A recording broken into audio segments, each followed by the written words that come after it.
Hogy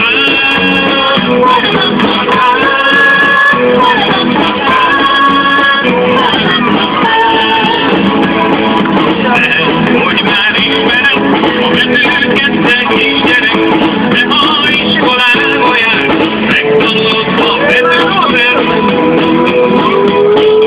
A, B, C, D, E, F, G, H, I, K, L, M, N, O, P, Q, R, S, T, U, V, X, Y, Z, ez az ABC.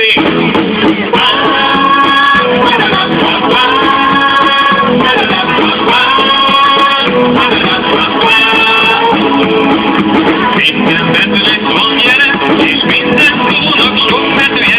Hogyha mindent ismered, akkor olvasd is lehet.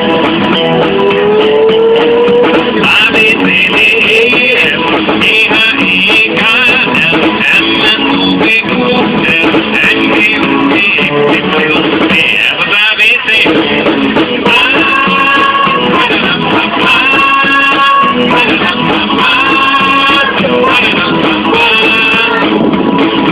Ismerni kell a betűt, mindenféle méretű, mitől van kicsi és nagy, hogyha tudod, már okos vagy. A, B, C, D, E, F, G, H, I, K, L, M, N, O, P, Q, R, S, T, U, V, X, Y, Z, ez az ABC.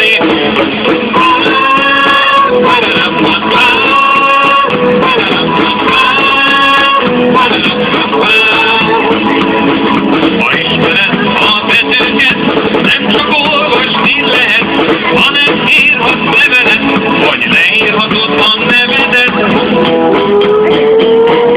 A, B, C, D, E, F, G, H, I, K, L, M, N, O, P, Q, R, S, T, U, V, X, Y, Z.